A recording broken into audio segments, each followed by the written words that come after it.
Princess Akosua lived in a grand palace on a hill overlooking the vibrant city of Accra. As a member of the royal family, she was surrounded by luxury, wealth, and tradition. But the most oppressive of all the expectations placed upon her was the one about love. She was forbidden from falling in love with anyone who was not of royal blood or of equal standing. Her parents, the king and queen, had arranged a future for her that was both prestigious and secure. She was expected to marry someone who could further elevate their family status and strengthen their political alliances. The thought of marrying for love, of choosing a partner who was not part of the royal lineage, was unthinkable. Akosua had grown up hearing stories of princesses who married princes from other kingdoms, each union a political move to maintain power and wealth. She had always believed that one day she too would be married off to someone of equal or greater importance. But as the years went by, and Akosua grew into a beautiful and intelligent young woman, she began to question the path that had been set out for her. The idea of living a life of duty and obligation, never knowing true love, felt like a prison. One day, while attending a community event in the village, Akosua's life changed forever. The event was meant to showcase the talents of young people from various parts of the kingdom, and Akosua was there to make a brief appearance and offer her support to the people. She was not expecting anything to stand out from the usual formalities, but then she saw him. Kofi was unlike anyone she had ever met. He was a young man from a poor family, standing on the stage with a group of musicians, playing the drums with a skill that mesmerized the crowd. His face was full of passion as he played, and the way he lost himself in the music made Akosua feel as if time had stopped. She had always been surrounded by the finest musicians in the royal court, but there was something raw and real about Kofi's performance that resonated deep within her. As the performance ended, Akosua found herself drawn to him. She didn't know why, but she had to meet him. She slipped away from her entourage and made her way toward the stage where Kofi was talking with the other musicians. He was laughing, his eyes sparkling with joy, completely unaware of the royal princess who was about to approach him. When Akosua reached him, she hesitated for a moment, unsure of what to say. But Kofi's warm smile put her at ease, and she introduced herself.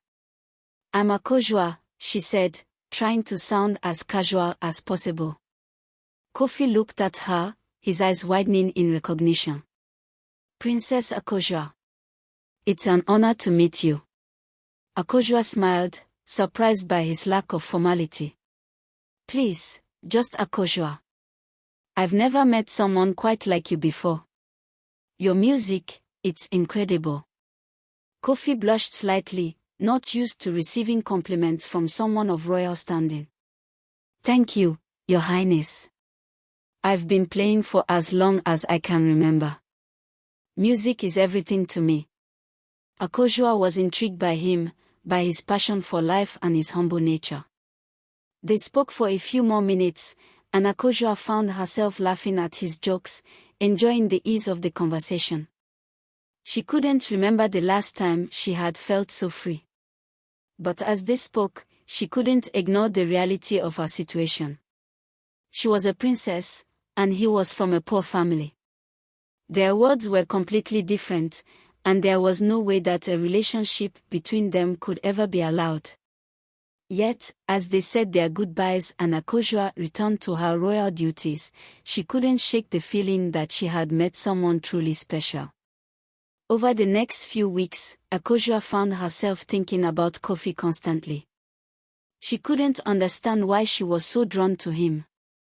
She had been trained to marry someone of noble birth, someone who could further the power of the royal family, but Kofi was none of those things. He had no wealth, no title, no grand future. Yet there was something in his eyes, something in his soul, that made her feel alive in a way that no prince or nobleman ever had. Her feelings confused her, and she tried to push them aside, telling herself that it was a fleeting attraction. But every time she saw him perform again, every time she heard the sound of his drums, her heart would race, and she would remember the brief moments they shared together. One afternoon, while walking through the palace gardens, Akosua's thoughts were interrupted by her mother's voice. The queen had been keeping a close eye on Akosua's behavior lately, and she had noticed the princess's growing interest in Kofi. The queen's stern expression was enough to let Akosua know that a serious conversation was coming. "Akosua," the queen said, "there are rumors circulating about a young man from the village.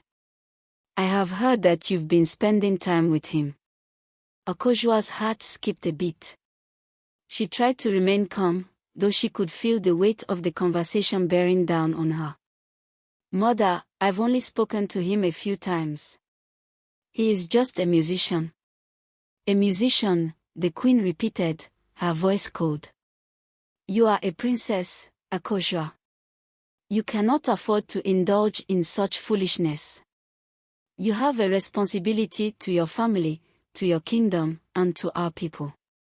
Your duty is to marry someone who will elevate the royal family's position, not a poor, unimportant man from the village." Akosua's heart sank as her mother's words hit her like a blow. She knew that her mother was right, but she also knew that the life she was being asked to lead was not one she wanted. The thought of being married off to someone she did not love, of living a life without passion, filled her with dread. "I understand, Mother," Akosua said quietly, but inside, she was torn. She could feel her heart pulling her in one direction, toward Kofi, while her duty and her family's expectations pulled her in the opposite direction. That night, Akosua couldn't sleep. Her mind raced as she thought about her future.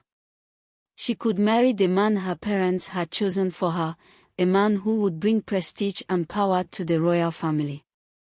Or she could follow her heart and pursue a life with Kofi, knowing that doing so would mean defying everything she had been taught to believe in. As the days went by, Akosua's feelings for Kofi only grew stronger. She found herself sneaking away to the village to see him whenever she could. Their meetings were always brief, but they were enough to keep the spark of their connection alive. Kofi, too, seemed to be drawn to her in a way he couldn't explain. Despite their differences in social standing, he felt a deep connection to her, as if their hearts were meant to meet. One evening, after a particularly beautiful performance by Kofi, Akosua found herself alone with him in the village. The stars were out, and the air was cool. As they walked together, Akosua took a deep breath and spoke the words that had been weighing on her heart for days. "Kofi," she said softly, "I have to tell you something. I'm not sure what the future holds, but I know that I cannot ignore the way I feel about you. I care for you deeply, and I want to be with you, but I know that it's impossible. My family, my duty, they will never accept us." Kofi stopped walking and turned to her, his eyes full of understanding. "Akosua, I care for you too. I never imagined I would meet someone like you, someone so full of life and beauty. But I also know that your word is not mine. I can't ask you to choose me over your family, over your future." The silence between them was heavy, filled with the unspoken truth of their situation. Akosua knew that their love could never be fully realized in the way they both desired, but she also knew that she could not live without trying.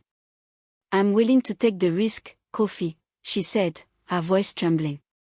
"I don't know what the future holds, but I want to be with you. No matter what."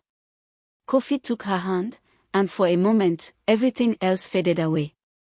They were two people, from different worlds, but united by a love that felt more real than anything else in their lives. As the days turned into weeks, Akosua and Kofi's secret love affair grew. They knew that they could never be open about their relationship in public, but that didn't matter to them. They cherished the stolen moments they shared, knowing that they had found something special, something worth fighting for. But as their love deepened, the pressure from Akosua's family and the expectations of her royal duties grew stronger. The walls that separated them seemed insurmountable, and Akosua began to wonder if they could ever truly be together. As Akosua's feelings for Kofi deepened, so did the weight of her royal obligations. Every time she returned to the palace after sneaking away to see him, she felt the crushing weight of her duty on her shoulders. Her parents had already begun discussing potential suitors for her, men who could bring political strength and wealth to their family. They were oblivious to the budding relationship she had with Kofi, and Akosua knew that she couldn't hide it forever. One afternoon, while Akosua was out on a walk in the palace gardens, she was approached by her father, King Nana. His face was stern, and she knew instantly that he had something important to discuss. She had never been able to avoid his sharp gaze, which could see right through her. "Akosua," the king began, his voice commanding, "I have been hearing things. Whispers in the court, rumors of your interactions with someone from the village. This is unacceptable. You are a princess, and you have a duty to this kingdom.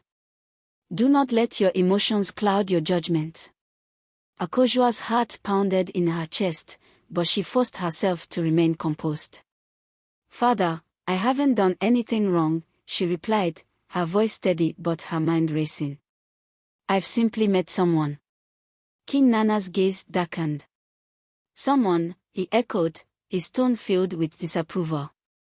"If you are referring to that boy from the village, Kofi, then you are making a grave mistake. He is beneath you, Akosua. His family has nothing to offer. I will not stand idly by and allow my daughter to make a fool of herself over a man who is nothing but a musician with no future." The sting of his words hit her like a slap in the face, but she refused to let her father see her hurt. "Father, I care about him.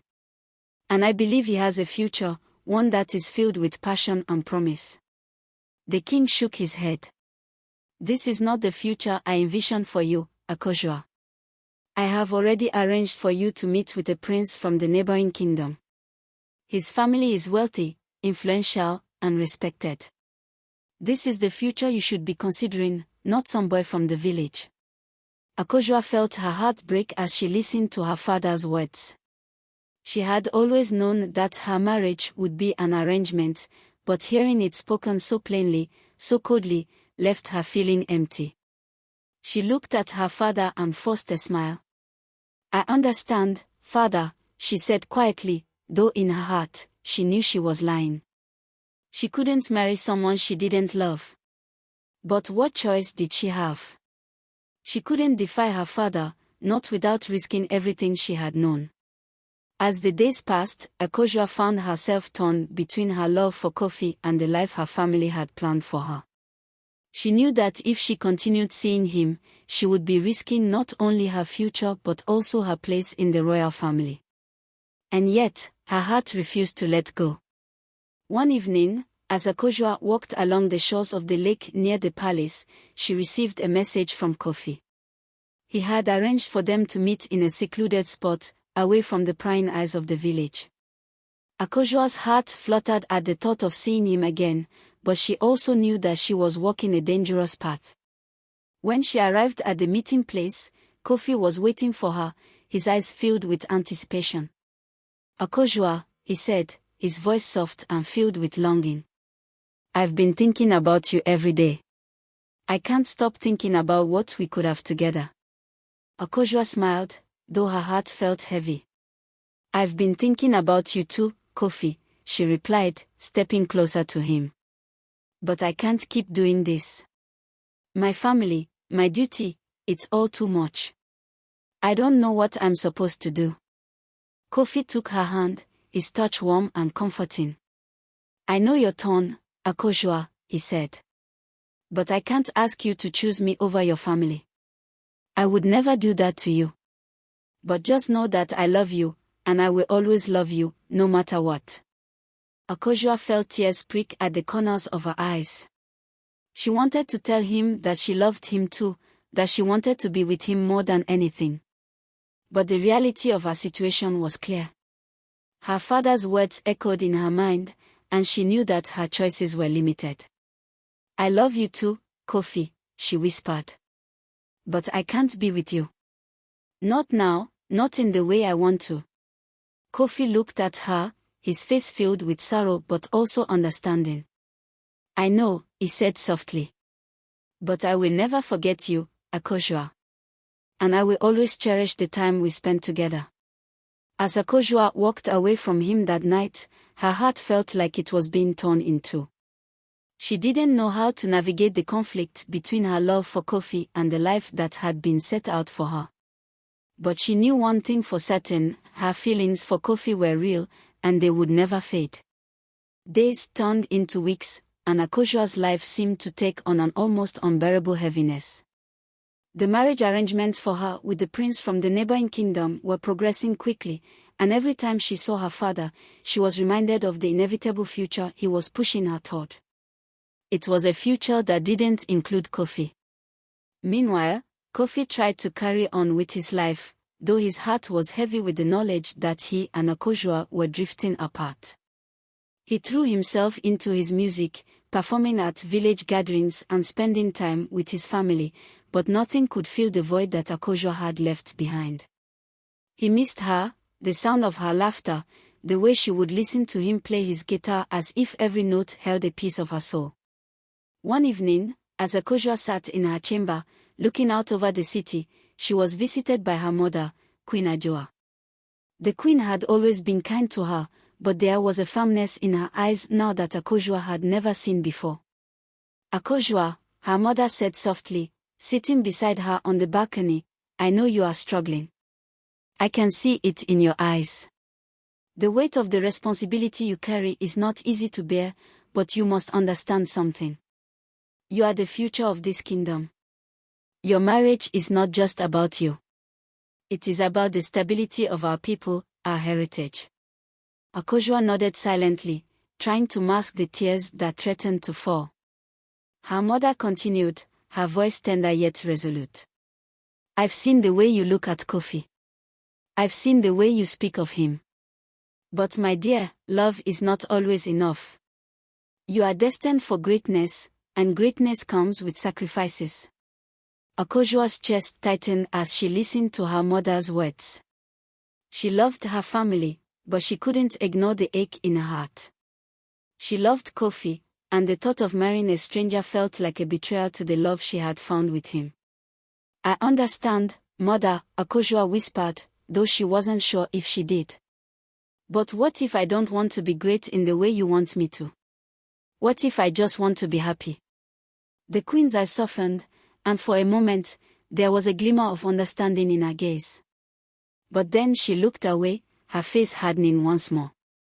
"You will find happiness in fulfilling your duty," she said firmly. "And you will learn to let go of this childish notion of love. It is a luxury you cannot afford." Akosua's heart shattered at her mother's words, but she kept her emotions in check, knowing that to argue would only cause more pain. She had to accept the life that had been chosen for her, no matter how much it tore her apart. The following week, a grand ceremony was held to introduce Akosua to the prince from the neighboring kingdom. He was everything her parents had hoped for: handsome, wealthy, and noble. His name was Prince Kojo, and he greeted Akosua with a smile that was both charming and practiced. Akosua did her best to mask her inner turmoil as she spoke with him, but her mind was elsewhere. All she could think about was Kofi, the way he had held her hand, the way he had kissed her under the stars, the way he had made her feel alive in a way that no prince ever could. As the days passed, Akosua became more and more withdrawn. She spent less time in the palace, retreating to her favorite spot by the lake whenever she could. It was the one place where she felt at peace, the one place where she could think clearly without the expectations of royalty weighing on her. One evening, as she sat by the water, lost in her thoughts, she heard a familiar voice calling her name. She turned around, and there, standing in front of her, was Kofi. His face was filled with both relief and sorrow as he looked at her, and for a moment, time seemed to stand still. "Akosua," he said softly, stepping closer to her. "I couldn't stay away. I needed to see you one last time." Akosua's heart skipped a beat. She had missed him more than she could ever express, and seeing him again made everything feel right. But reality quickly crashed back in. She couldn't be with him, not in the way she wanted. "I can't, Kofi," she said, her voice breaking. "I have to do this. I have to marry Prince Kojo. It's what my family wants, and it's what's best for the kingdom." Tears filled Kofi's eyes as he reached out to touch her hand. "I understand," he whispered. "But I will always love you, Akosua. No matter where you go or what you do, I will love you." Akosua felt the tears welling up in her own eyes as she looked at him, her heart aching with the knowledge that they could never be together. She didn't want to say goodbye, but she knew it was inevitable. "I will always love you too, Kofi," she whispered, her voice barely audible. "But sometimes, love isn't enough. We have to do what is expected of us." With a final, lingering look, Kofi turned and walked away, disappearing into the night. Akosua stayed by the lake, her heart heavy with the weight of everything she had lost.